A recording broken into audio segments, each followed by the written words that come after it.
Hi guys, so where was I? The last time I did my vlog was actually the Asia trip, wasn't it? What a long time ago. And now that was last year summer.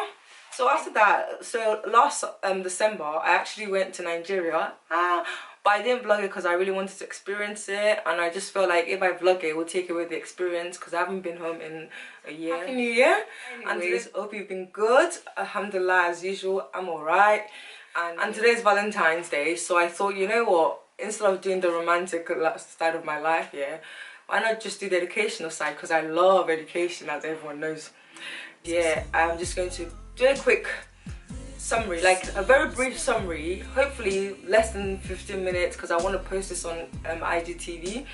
So what I want to talk about today, it's my educational journey from a U to a PhD. So if you don't know what a U is, in the British system, a U is basically the lowest grade you can ever get. It basically means unspecified, I think. So basically they can't even give you a grade, so they give you a U just to show you that you can't even get a grade, like you don't have enough marks to get that grade.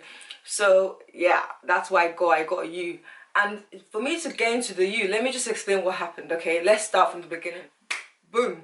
It's 2010, I finished my GCSE. I think I got 11 GCSEs in total, and honest to God, I'm not even joking, I did zero revision for these exams. So obviously when I got my grades and they were decent, it's alright, this is fun. And then I was thinking, if I can not study for 11 exams, right, and then pass, imagine what's going to happen with 4 exams, because I was doing 4 A-levels that time. So I was like, yeah, so I went in all cocky and stuff, because honestly, I was definitely cocky. So with A-levels, did my exam in chemistry, OCL Salters. Listen, if you did OCL Salters, right, and you get an A, because that, wow, yeah. Anyways, so I did that, yeah, and I came out of the exam, I was like, that was easy, I got a U. And that really humbled me. Like, the U I got was definitely for humble. Like, that humbled me. So shy, when I got that, I was just like, oh, you know what, chemistry is not for me. Because back then, I wanted to do midwifery, if I remember correctly. So I was like, no, I don't need chemistry to be a midwife. So I'm just going to focus on the other things, which was biology, psychology, and sociology. I also got a B. So overall, I got 1 A and 3 Bs, right? And the last B, which was for chemistry, was basically because of another reason, which I'll go into in another vlog here. I finished A-levels at the age of 17 instead of 18, so I was a year early.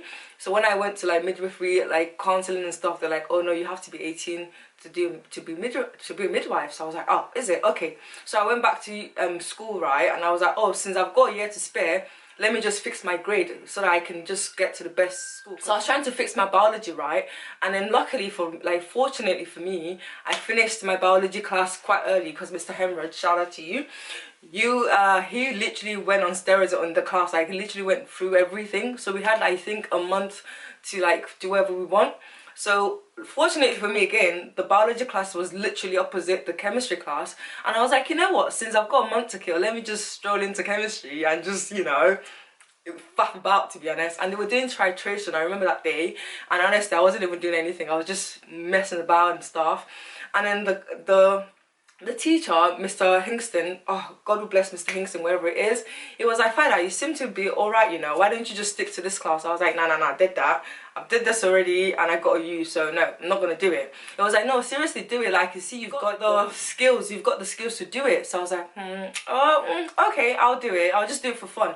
But I was like, if I was to do it, so you're going to have to let me do AS and A2, because obviously, like, I can't not, you know, I can't have half an A-level. It doesn't make sense. I was like, it's if I get a full qualification or I don't get any, like, did that.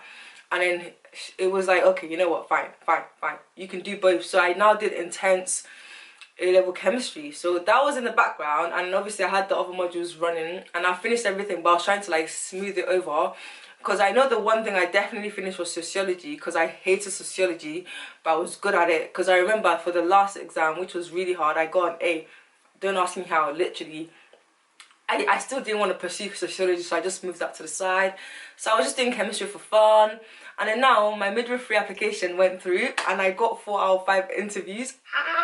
I I was so excited, but unfortunately, due to a few circumstances, which I'll just round up quickly, I applied for 5 university: University of Manchester, University of Leeds, University of Nottingham, Keele University, East Anglia, yes. So I applied for all 5, right? But unfortunately, I got rejected from the get-go from Nottingham, and then I got 4 interviews from Leeds, East Anglia, Keele and Manchester, and I was like, this is good. And the reason I put Keele is because you're always told to have a backup. So I said, okay, you know what, I'm going to use Keele as my backup. So like now, for the interview preparation, like I said, this is very cocky of me. Like, alhamdulillah, every time I want something, it just comes easily to me, as you can see with the chemistry and stuff. So I was just like, oh, I'm just going to go up there and just tell them my passion. And as cliche as it sounds, yeah, I'm so ashamed to even say this. It was one bond every minute that literally led me to doing midwifery. So obviously the interviews didn't go well, and I was talking a lot about babies. So that's when obviously a lot of things happened. Like for one of the interview, I went to the wrong place. The second one, I gave my my pen away, which was what's being marked by what you write. The third one was a group interview, and a girl was saying how she worked in Pakistan with and Afghanistan, and then there was pregnant people in burqas, and she was trying to help them. So basically, I was very incompetent for the interview. So it wasn't to my surprise that I got rejected. But then obviously, bad girl in it. So I was like, you know what, FABFAIDAT, let's not focus on that. Why don't you just get your degree? Sorry, I'm so used to medication. Why don't you just get your qualifications? When you get your qualifications, your A-levels, then you can apply for anything, because clearing in it, like clearing is like a buffet for you. Come on now, you can do this. That's why I said to myself, because obviously having 5 rejections on UCAS when all your friends got somewhere to go, it's not like, very good for your self-esteem. But I'm a self-motivator, so it's fine. So anyways, I did A-levels, and alhamdulillah, I got A and 3 Bs in it. So I was like, yes, let's get this clearing with midwifery. There was nothing for midwifery. I was like, oh my god. And I was like, what am I going to do? What am I going to do? What am I going to do? I started panicking, and then thankfully, alhamdulillah, my sister was there, and my best friend Mamuna was there, so they were trying to help me out and stuff. So I was like, okay, don't panic, don't panic. What do you like? You like children. You like taking care of kids. What can that be? Child nursing. That's quite similar to midwifery. And think about it, in all your interviews, they were saying they were talking about babies, so maybe that's what it is. So thankfully, I applied to Nottingham and Leeds. And alhamdulillah, Nottingham was like, oh yeah, we got an interview for you. Into uni, that's it. I went to a centre called Into University to like call other unis that might have opening. Unfortunately for me, Sheffield Hallam had an opening. Don't ask me where Sheffield was. I honestly didn't know where Sheffield was. I just thought I need to get to uni because I really can't stay at home. So I called, I was like, hey Sheffield, you've got a place, let me in it. And they're like, oh yeah, what are your grades? I'm like, 1A and 3 Bs. They're like, whoa, I'm like, yeah.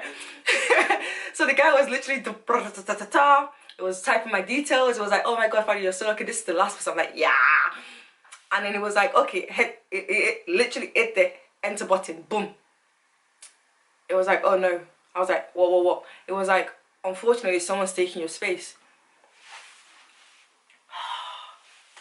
You don't understand. Like, the way my heart just broke into 2, because I was thinking, now I actually have to go to an interview. I was so hurt. Like, you don't understand.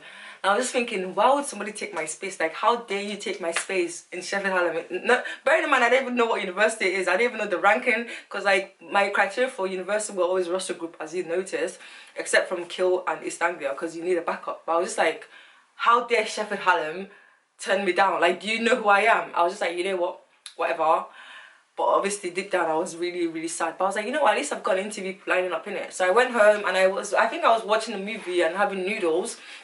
And that's when my phone rang, and I was like, hello. And then they're like, oh, this is from Leeds, you applied for child nursing through Claire. And I was like, oh my god, yes. And then she was asking me some questions, and then for me it was just, I felt like she was trying to like just gauge me to see I understand what it's about. I'm like, truthfully, I don't understand, like, I'm not gonna lie and say I understand what child nursing is about, but I've done internship with midwifery, I've done this and that, so and I've also worked in the hospital, so I know, it's all transferable skills. And she's like, you know what, yeah, you seem like a good candidate. I'm like, oh, thank you very much. So I was hoping for her to say, come in for the interview. And she's like, congratulations, welcome to Leeds. I was like, sorry, come again? She was like, yeah, you passed the interview.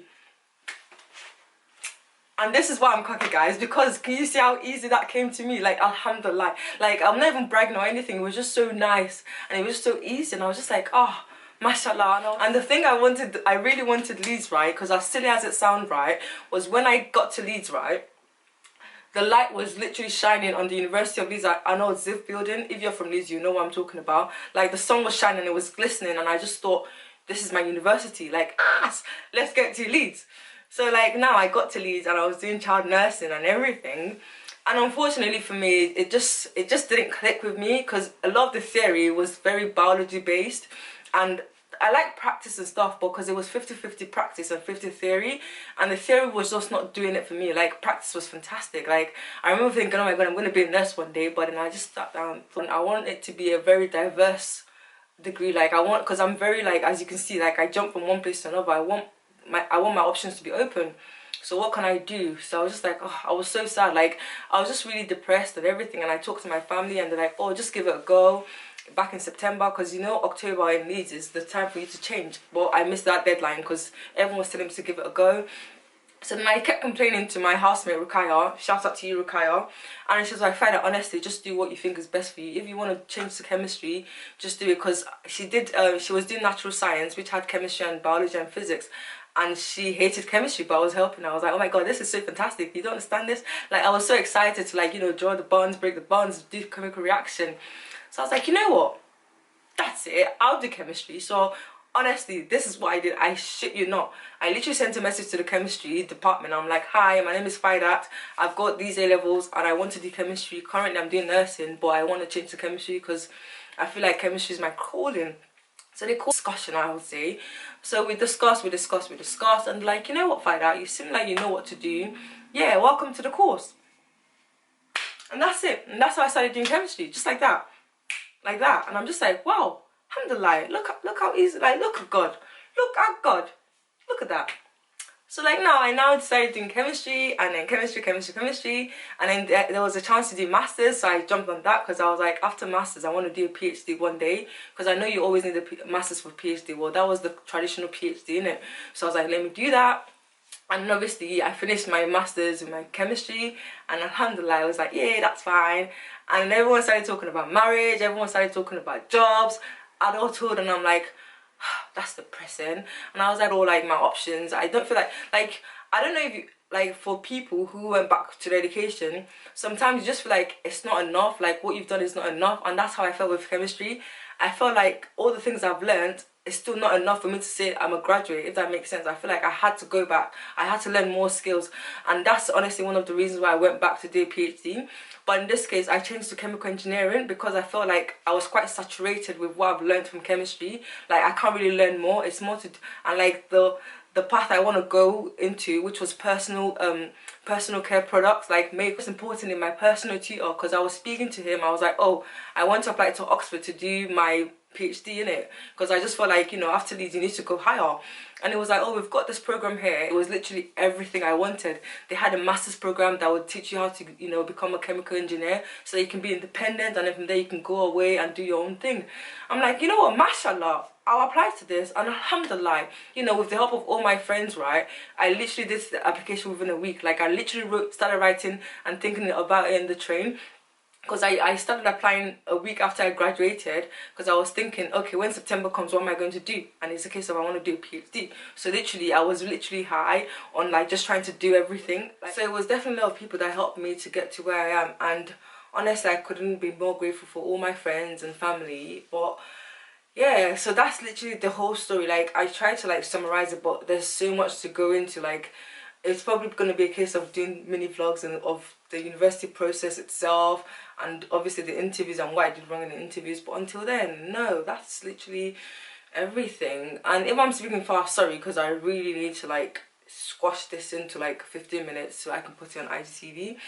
And in terms of my PhD, alhamdulillah, it's fine. And oh my god, my results just came out for my masters, so just give me a minute, I'll be right back. Yeah, it was false alarm. It was the result of one of the exam. I know I got a distinction in already. It was literally the educational journey from a U to a PhD, and obviously in between and everything. So that's how I got overall 3 certificates in terms of my masters. So bachelor's for undergrad, then masters in chemistry, masters in chemical engineering, and inshallah a doctor in philosophy in chemical engineering. But yeah, as usual, thank you very much for the support you've been giving me. Thank you for watching my vlog, and inshallah, whatever you're applying to whatever you're doing. It's going to turn out great. Yeah. Annyeong.